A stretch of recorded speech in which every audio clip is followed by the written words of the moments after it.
du mensonge. Qui sont là tout simplement en tant que pétophages.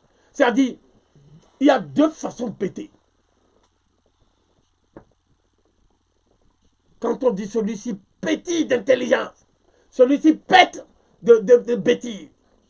C'est ça le français. Moi, le français que je parle, c'est pas n'importe quel nègre. Donc, le problème qui est posé, c'est le suivant. Quand ton pet fait beaucoup de bruit, on appelle ça un pet vacarme. Ça sent pas mauvais.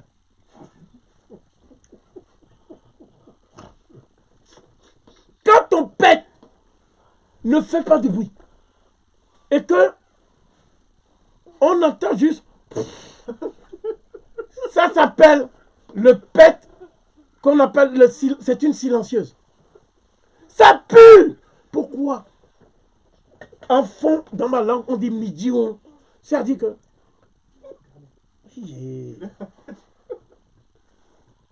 le blanc a pété.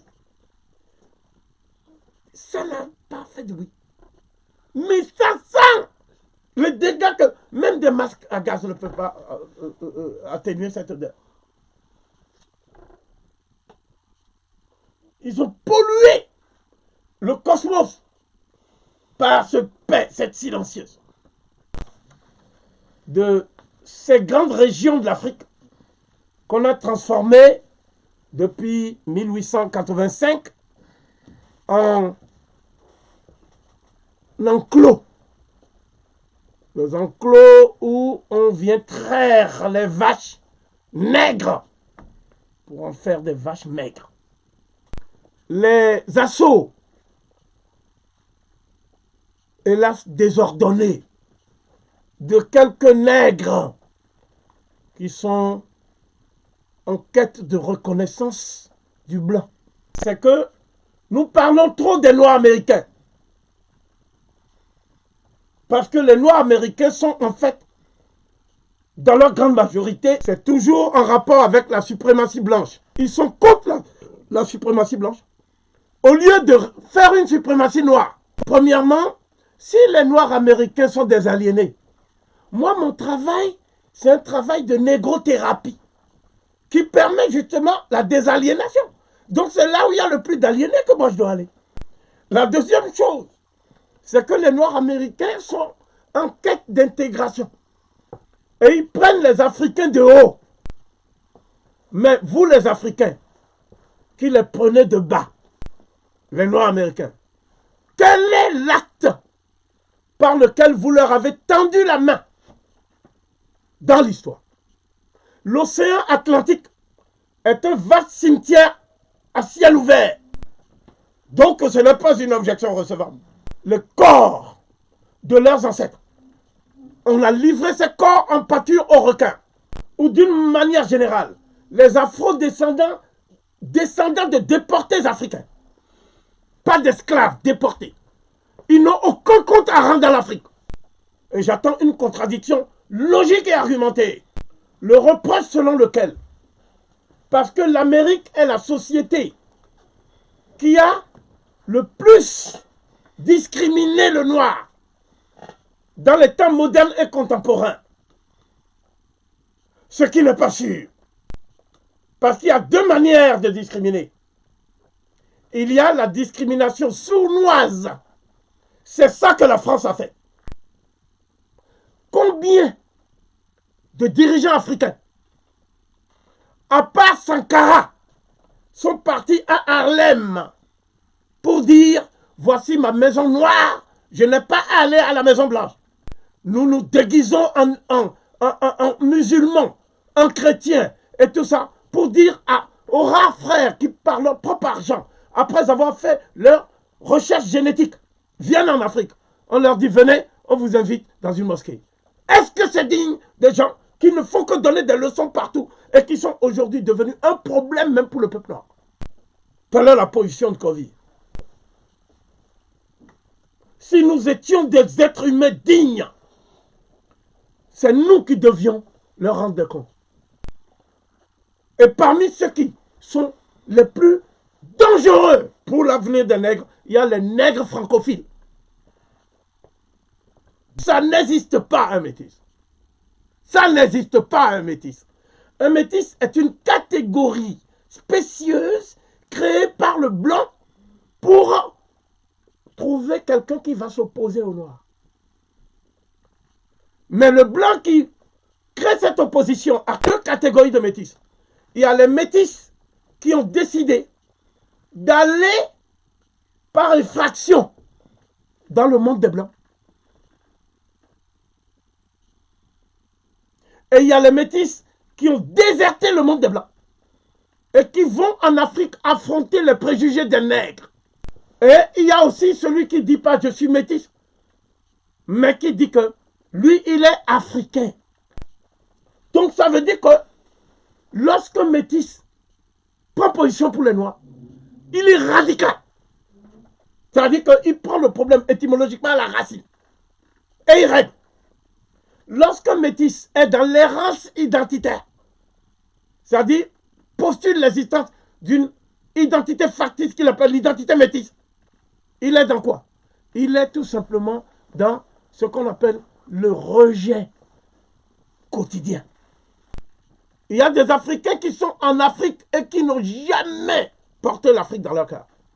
Et que j'ai vu que j'étais sur le chemin de la perdition. J'ai suivi la vérité tout en sachant les conséquences pour moi.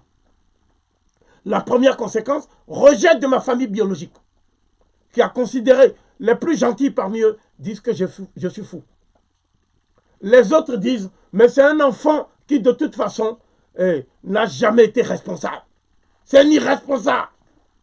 Et j'ai dit, c'est peut-être une manière de dire la même chose. Ma folie est une folie irresponsable. Que j'assume. Le Messie que Dieu a envoyé pour sauver l'humanité est blanc.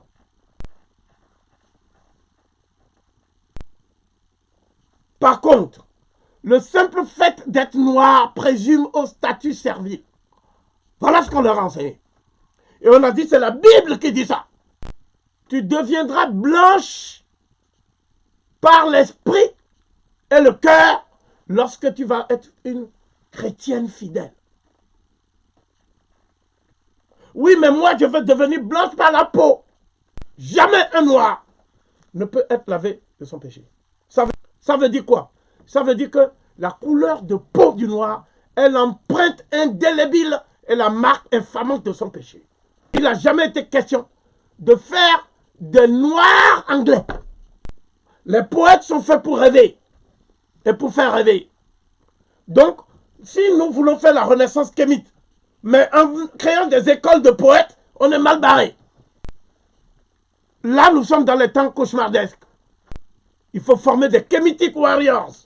C'est que la France, elle, dit que elle est partie en Afrique sur providence divine.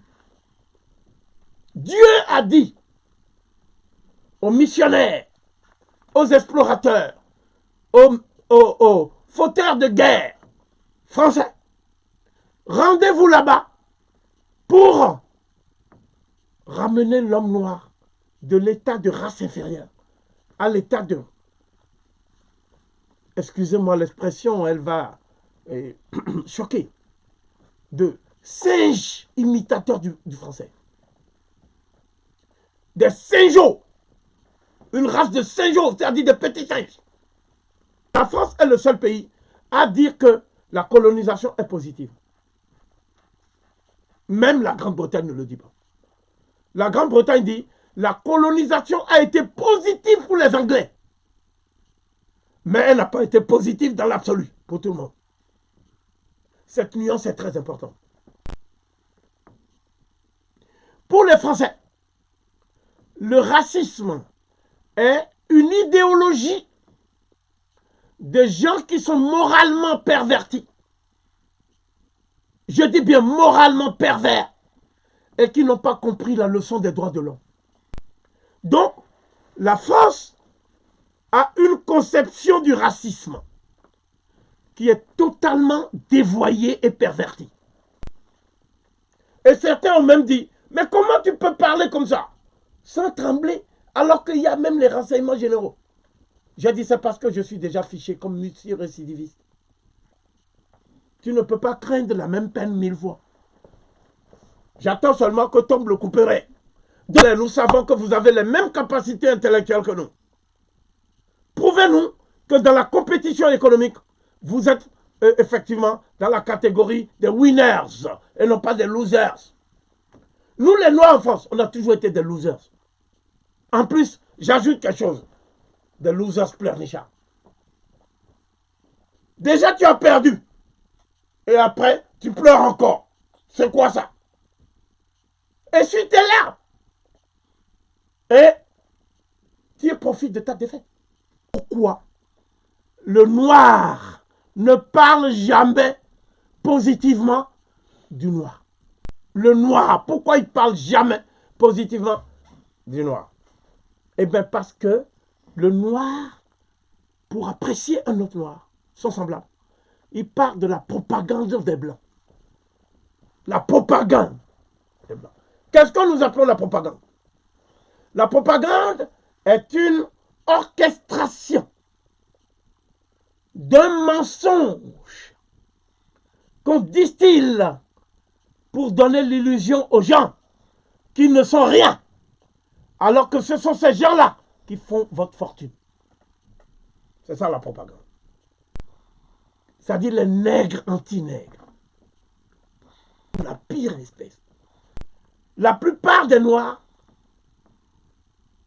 ils ne vous prennent au sérieux que quand vous avez des diplômes. Et c'est paradoxal, des diplômes des Blancs.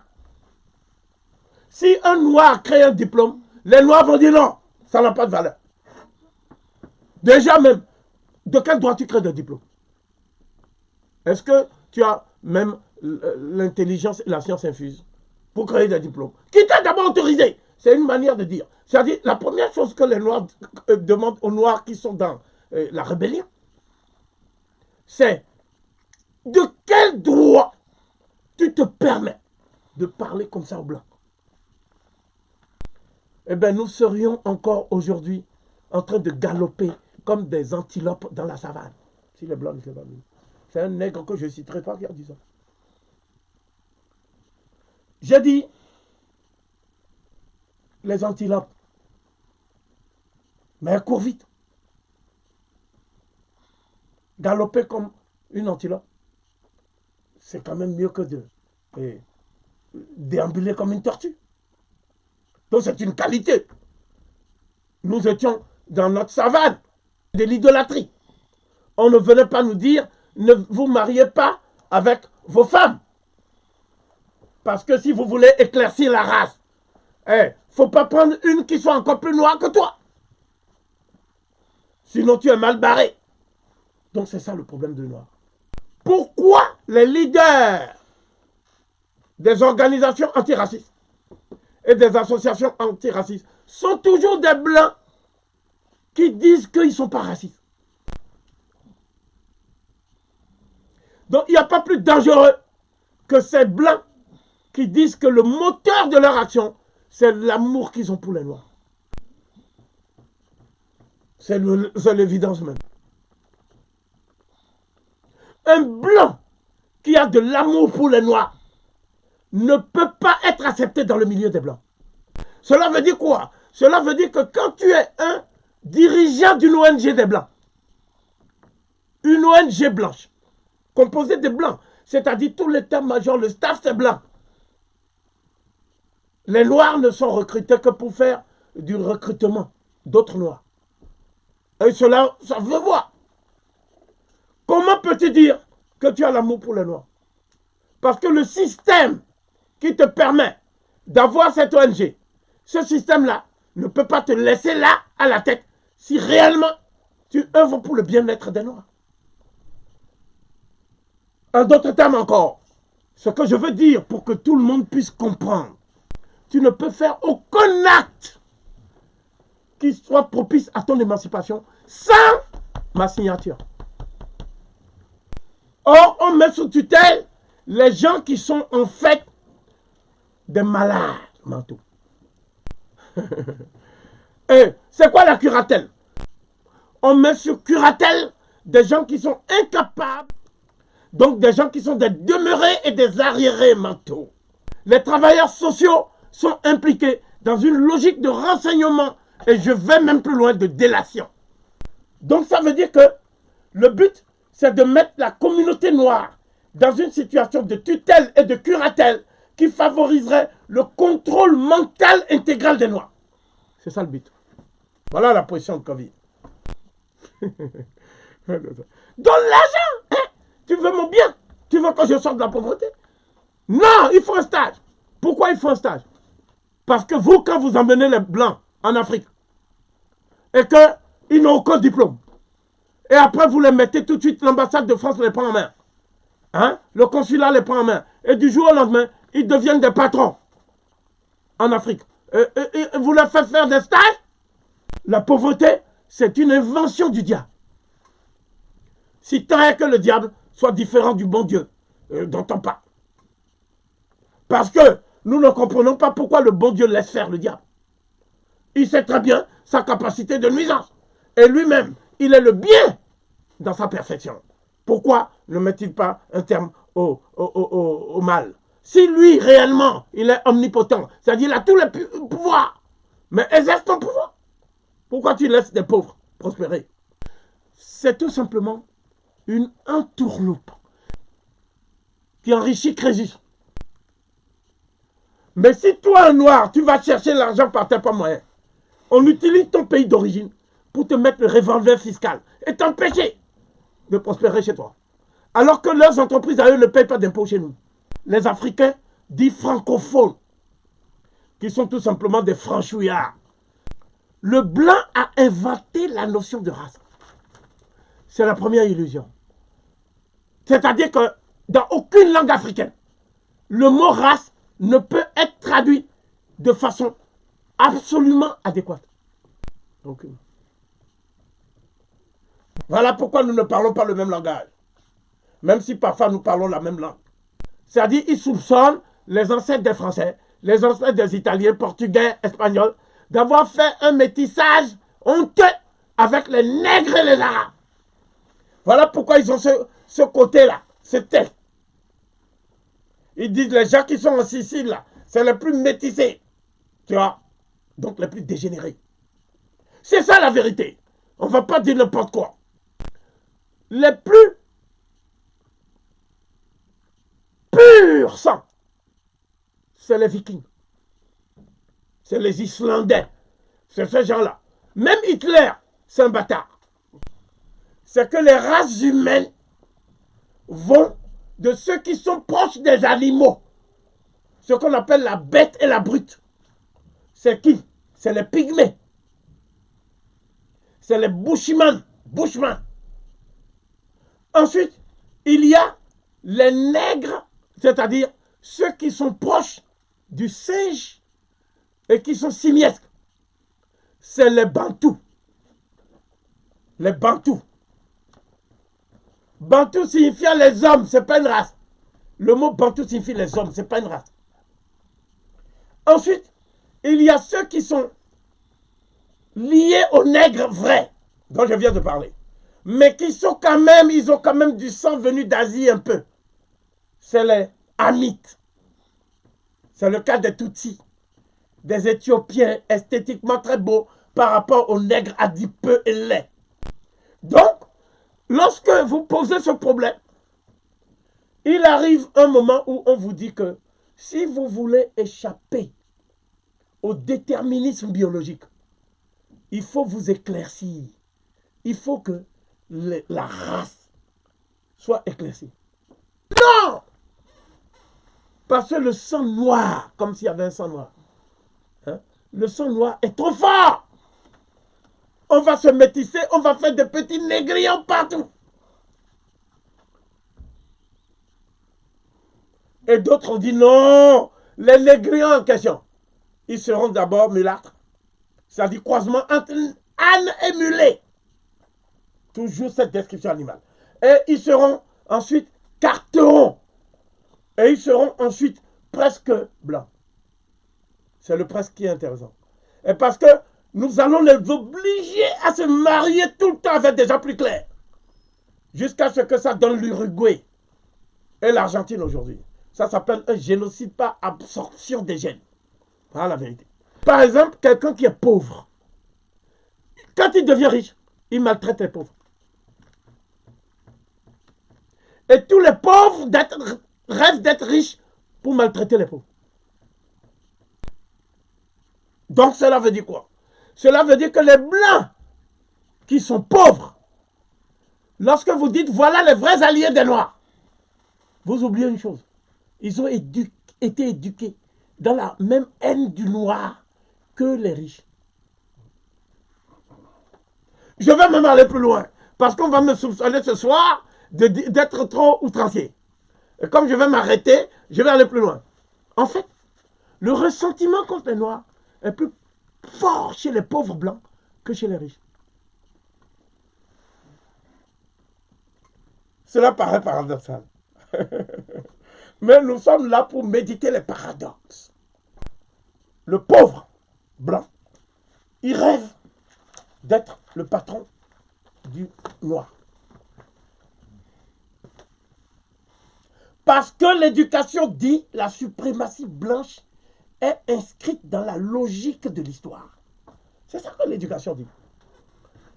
Un blanc qui ne reconnaît pas sa fierté d'être blanc, ça veut dire qu'il a été mal éduqué.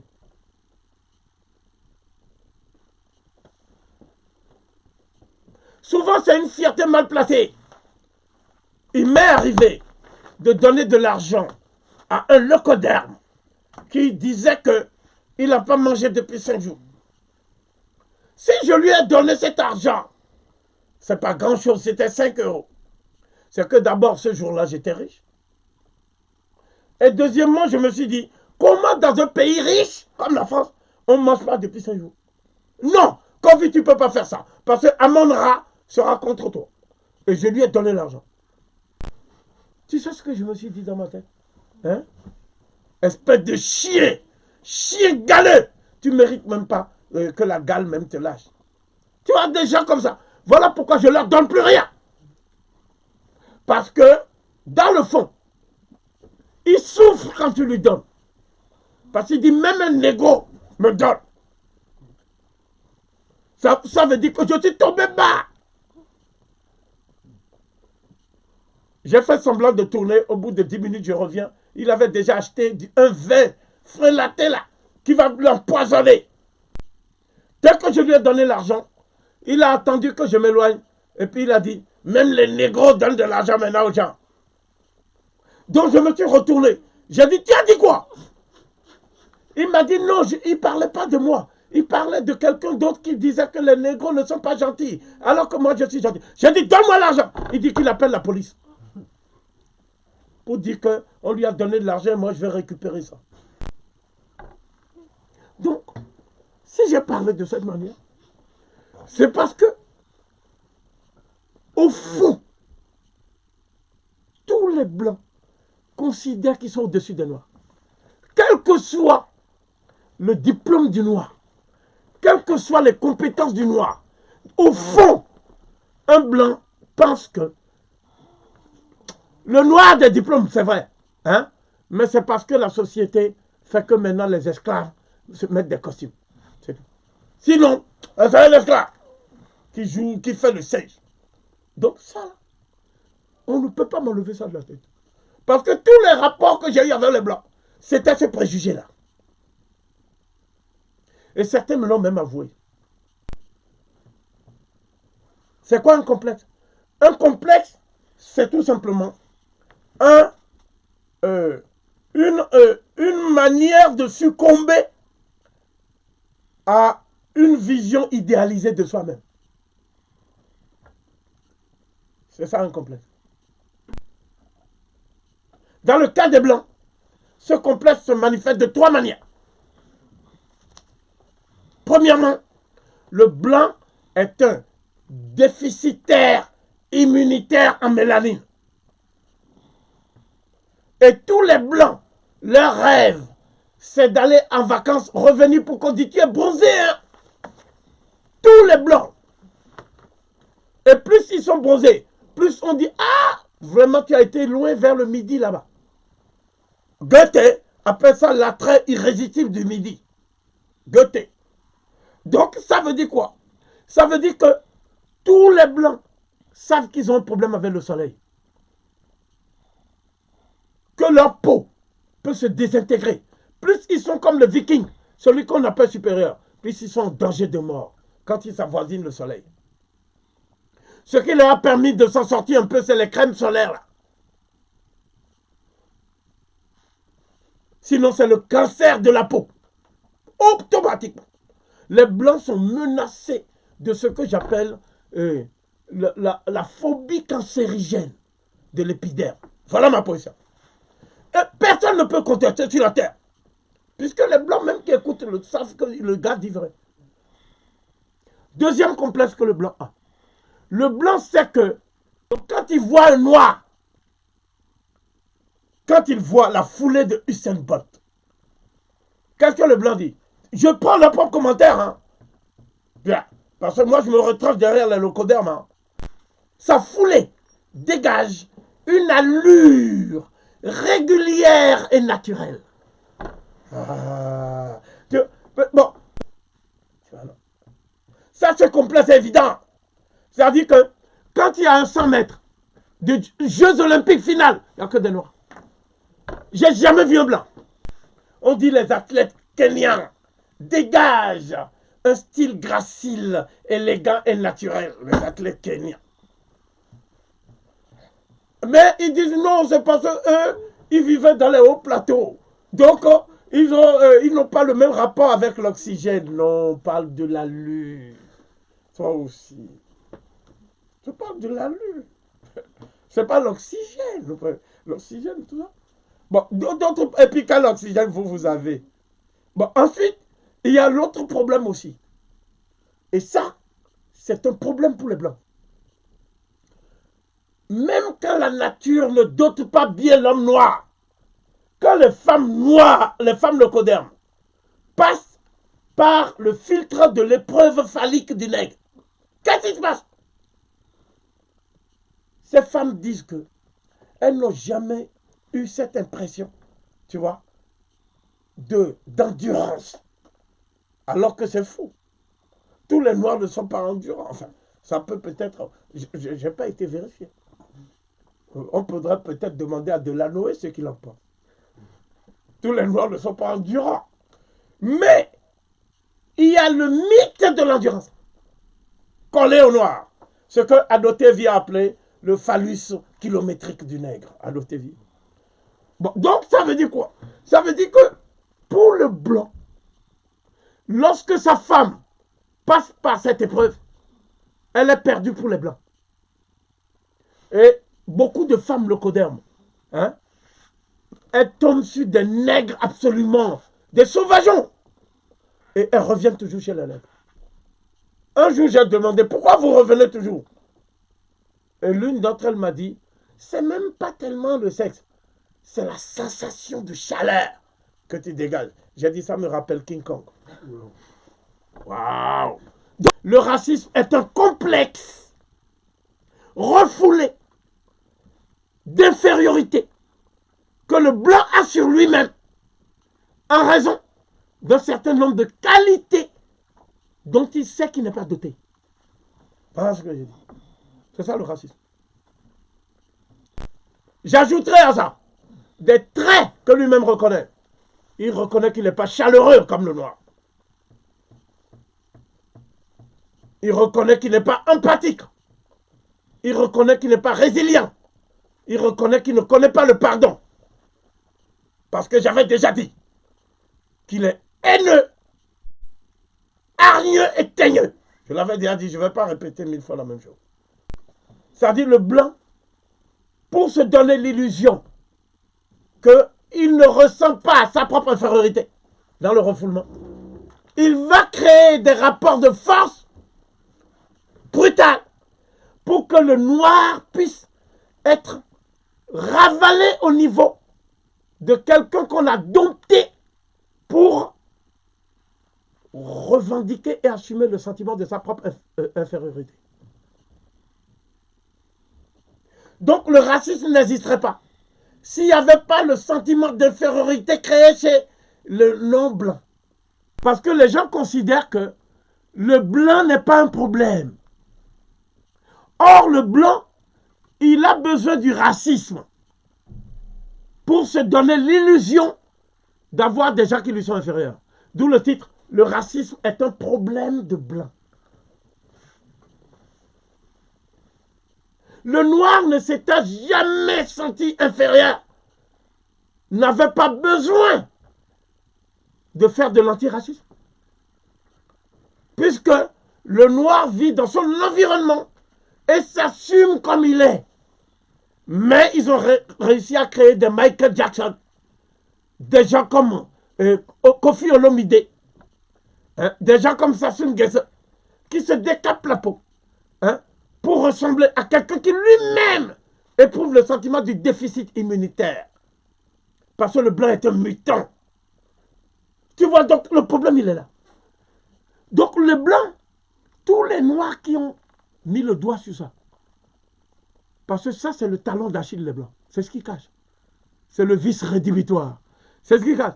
Quand tu parles avec un blanc et qu'il voit que tu ne te sens pas inférieur, il est déstabilisé. Moi, ça est arrivé. Je suis venu à la télé. On a commencé à dire spécialiste de l'Afrique. Il est expert dans tout le domaine. J'étais là tranquille. Parce que je sais qu'il est expert de rien du tout. C'est un faussaire. Moi, c'est ça. Et je savais que si j'ouvre la bouche, il est mort. Donc, il ne me donne pas le micro. On donne le micro aux gens et tout ça. Moi, je reste calme. Je dis, si moi, je suis votre nègre en Libye sur le plateau, hein, vous allez comprendre. Mais après, au bout de 30 minutes, on me donne la parole. Quand je prends la parole, je ne m'arrête plus. Parce qu'on ne peut pas me l'arracher, c'est du direct. Donc, je parle, je dis que non, c'est un faussaire. Que ceci, cela. Le journaliste dit non, s'il vous plaît. Il est reconnu. J'ai dit, mais par qui? Par vous. Donc, vous êtes complice du faussaire. C'est la lutte contre le racisme. C'est-à-dire l'autre face du blanc. Où il fait semblant d'aimer le noir. Et ils appellent ça l'antiracisme. Voilà. Si un noir vient, il dit que merci beaucoup de vous battre pour moi, au nom de l'amour que vous avez pour l'humanité, on dit c'est un bon noir. Si un noir dit non, vous, vu votre position sociale, vous ne pouvez pas vous battre pour moi. Parce que si vous vous battez pour moi, c'est comme si vous sciez la branche sur laquelle vous-même vous êtes assis. Et je ne suis pas assez naïf pour croire. On dit c'est un extrémiste, un radical, quelqu'un de mauvais. Hôtel. Ils disent que le noir est né inférieur. Ceux qui ont inspiré ces textes, c'est les Voltaire. Le blanc est supérieur au noir comme le noir est supérieur au singe. Et comme le singe est supérieur à je ne sais quel animal. Voilà. Donc, le combat des noirs sous domination française, c'est le combat pour obtenir l'égalité avec les blancs. Alors que le blanc lui-même sait que les dés sont pipés, qu'il n'y aura jamais l'égalité. Pourquoi? Parce que c'est toujours le blanc qui gagne. Le jeu dit, si tu as as de cœur, tu rafles la mise. Mais toutes les cartes qu'on a données au noir, hein, il n'y a pas as de cœur dedans. Mais toutes les cartes qu'on a données au blanc, c'est seulement des as de cœur. Donc le blanc dit, ah, c'est surprenant, j'ai encore gagné. Mais comment ça se fait? J'ai encore gagné. Eh bien, quand tu dis, mais pourquoi moi je perds tout le temps?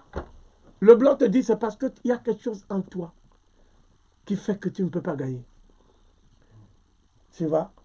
Mais quand tu lui demandes maintenant, c'est quoi? Il ne te dit pas. Il ne te dit pas. Parce que le blanc, il pratique ce qu'on appelle 3 types de discours. Un discours explicite, c'est-à-dire la colombe blanche symbolise la paix. Sous-entendu, si une colombe est noire, elle ne symbolise pas la paix. Si un chat est noir, c'est pas bon. le discours implicite, c'est le deuxième.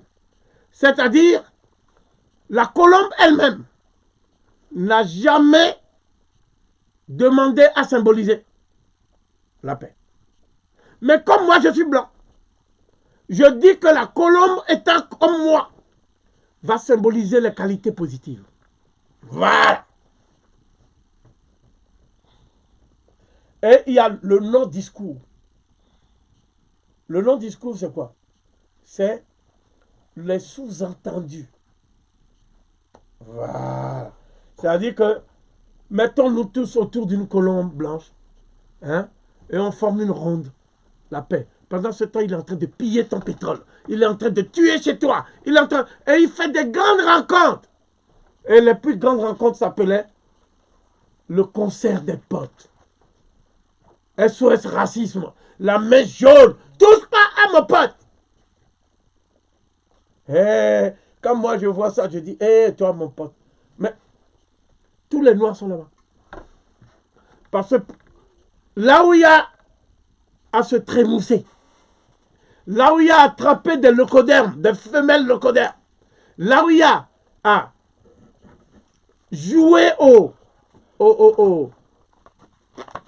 je ne veux même pas parler, tu vois. C'est-à-dire que il y a des acteurs dans une pièce de théâtre, hein? Ou alors quand tu fais un cinéma, hein? Il y a des figurants. Les noirs sont des figurants de ces histoires de concert des potes. Mais comme on sait que le noir va sentir qu'il est l'égal du blanc, il faut mettre un noir à la tête. Mais il n'est pas à la tête. C'est-à-dire celui qui est à la tête, c'est celui qui a créé ça. Il s'appelle Julien Drey. Mais celui qu'on montre, c'est Harlem Désir. En plus, il a un beau nom, Désir. Bon, je ne ferai pas comme Kémy Séba. Kémy Séba dit que quand il y a des pogroms chez les Noirs, on ne voit jamais Harlem Désir.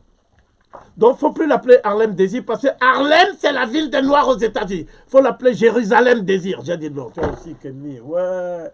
Tu vas dire ça encore, on va dire que c'est Corvi qui t'a dit de dire des trucs comme ça. Ils sont aux abonnés absents quand il y a la misère des Noirs. Et on a mis aussi un arabe. Et cet arabe, dont certains connaissent le nom ici, l'arabe qui dirigeait SOS Racisme, qui est devenu député de l'Essonne. Hein? L'arabe qui est devenu député. Non. Malek Bouti. Et comment l'appellent les Noirs en banlieue? Hein? Moloch Bounti. On va là-bas. Les nègres là-bas, là, dans les sols. C'est eux qui étaient avec Manuel Valls, qui est parti valser maintenant, on ne sait plus où il est. Manuel Valls. Donc, la question centrale, je ne vais pas me faire encore que des amis ce soir. Donc, la question centrale est la suivante. Pourquoi le noir qui a été dominé par la France recherche l'égalité avec le blanc? Pourquoi l'égalité est la pierre angulaire de sa feuille de route? Pourquoi? Eh bien, voici la réponse. Parce que ce noir souffrant de ce qu'on appelle en psychiatrie un transfert affectif. C'est un transfert affectif. C'est-à-dire qu'en fait, toute sa vie, il rêve au niveau des archétypes de Jung. Il rêve d'être dans la maison du blanc. Un ranch. S'il peut faire le ranch en pleine forêt du Gabon, c'est magnifique. Il rêve d'avoir une blanche dans son lit. C'est un genre de vérité, personne ne l'a dit, il n'y a que moi. Il rêve d'aller dans la baignoire du blanc et d'utiliser le shampoing. Alors que tu as des cheveux crépus, tu n'as pas besoin de shampoing. Tu vois, non? Ça dit pour champouiner ses cheveux.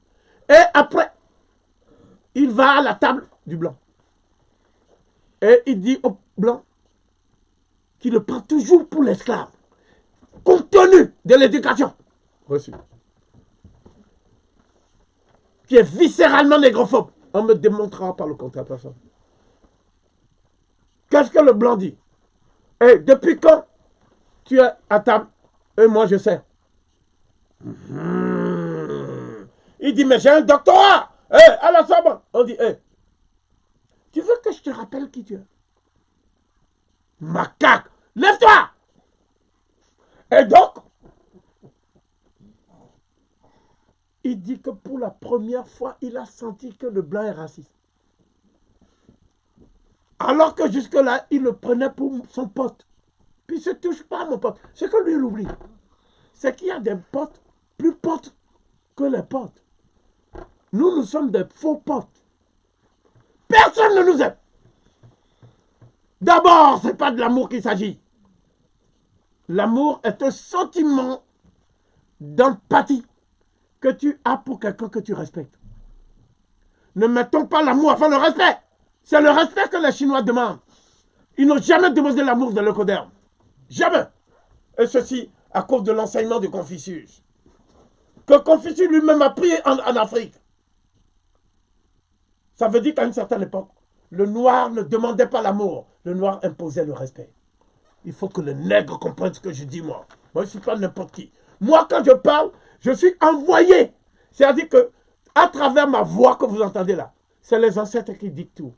Parce que ceux qui m'ont connu enfant, on dit, comment cet enfant timide est devenu cet individu? Puis c'est dans ma propre famille. On dit, mais c'est un monstre. On ne reconnaît pas le petit qu'on a aimé là. Mais qu'est-ce qui lui est arrivé? On dit, il est entré dans une secte. Et c'est un nègre qui s'appelait Anta Diop qui a créé cette secte. Et depuis, il est dehors, il vit en dehors du réel. Avec un certain nombre de nègres, ils disent qu'ils font des lives. Donc, le problème de faux est le suivant. Le blanc, il sait qu'aucun nègre ne l'aime. Le blanc, en son fort intérieur, il n'a d'illusion sur aucun nègre. Pourquoi? Parce que pour avoir l'impression que quelqu'un t'aime, il faut déjà que tu sois aimable. Aimable, c'est deux mots. Ça dit, tu es capable d'aimer, mais tu es capable aussi d'être aimé. Le blanc, c'est que c'est pas comme ça. Pourquoi? Parce que le blanc n'aime pas ses propres semblables.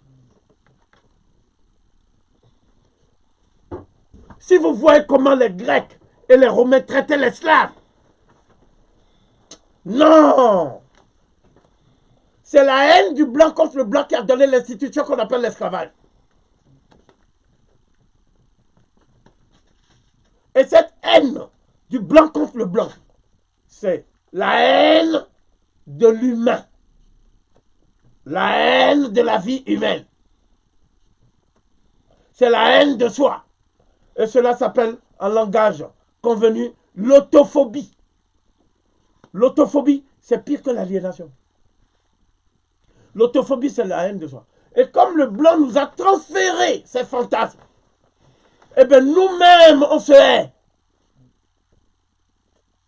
Quelle est la différence entre les noirs que vous appelez les pharaons, à la suite des blancs, et les noirs que nous sommes aujourd'hui, qui prétendent qu'ils sont des pharaons en prenant des noms égyptiens? Quelle est la différence? Un, nous voulons tous envoyer nos enfants à l'école des Blancs pour recevoir l'éducation qui est reconnue comme étant la meilleure. J'ai jamais vu un noir qui dit qu'il veut libérer l'Afrique envoyer ses enfants au village. Jamais! Pourquoi?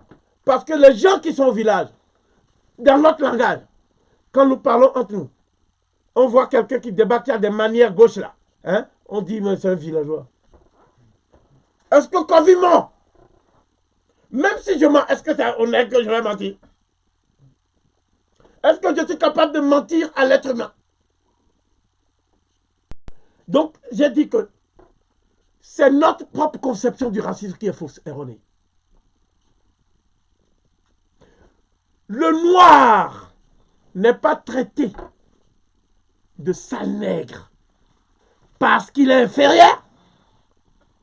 Le noir est traité de sale nègre parce qu'il a perdu le pouvoir.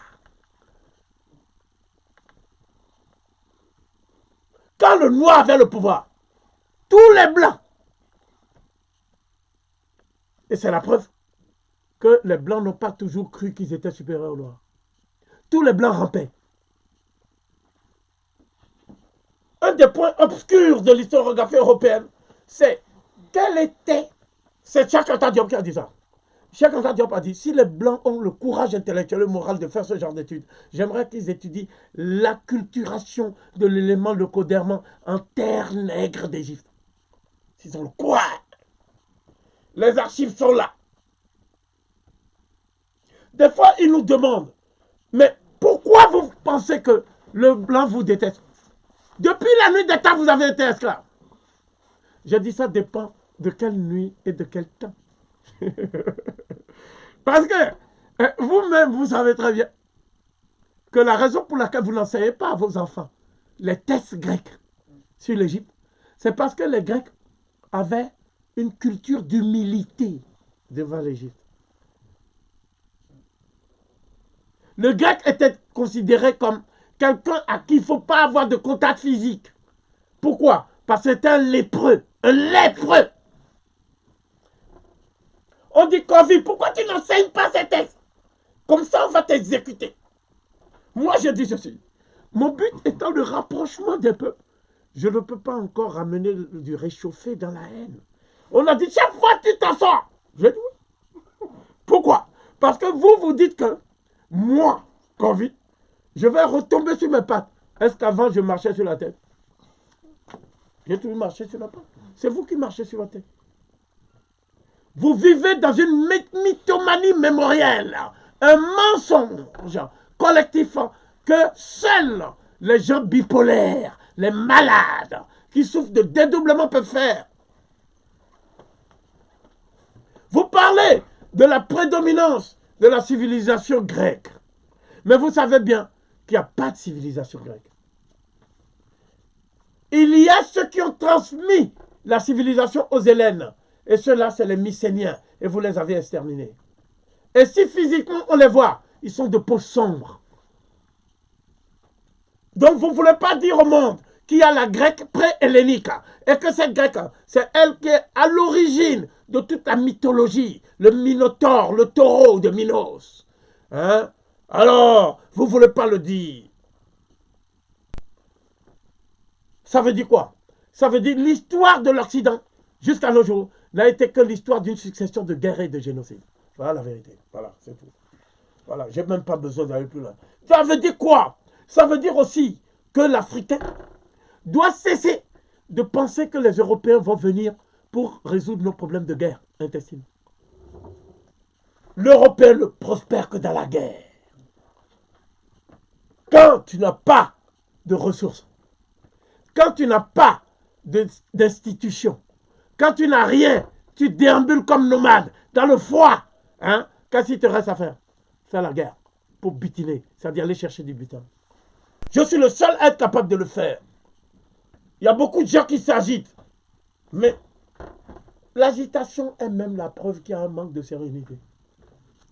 Ce qui étonne le plus les gens chez Kofi, c'est ma sérénité. Moi, j'ai deux certitudes. La première, les thèses que Cheikh Anta Diop m'a transmises ne peuvent être réfutées par aucun être humain sur la terre. Voilà ma première certitude. Voilà, c'est tout. C'est un défi. C'est-à-dire, elle ne peut pas être réfutée. C'est impossible. Si c'était le cas, je n'allais pas soutenir ces thèses. Je les ai éprouvées jusque dans les fondements des fondements. Leur solidité est absolue. Deuxième certitude. Moi, Kofi, tant que je serai vivant, même si je suis mort, hein, j'ai suffisamment semé pour que les nègres récoltent. Je suis le personnage le plus connu du monde noir dans le monde francophone. Je le dis en toute humilité. Il y a des gens qui font eux-mêmes leur sondage de popularité. Mais ils sont juste excusez-moi, des béotiens. Même moi, tu vas au Cameroun, tu dis mon nom, on te dit non. C'est Cheikh Anta Diop et ses disciples, Obenga, Korvi. Obligatoire. Après Obenga, mon nom vient. Pourquoi? Parce que moi, je suis le seul humain dans cette équipe qu'on appelle la Dream Team. Je suis le seul humain, avec tous mes défauts. Donc je suis humain, trop humain, comme le disait Nietzsche. Mais les deux autres, Cheikh Anta Diop, c'est Osiris, et Obenga, c'est Djibouti, c'est des dieux. Est-ce qu'on se compare à des dieux? Hotep. Hotep. Troisième.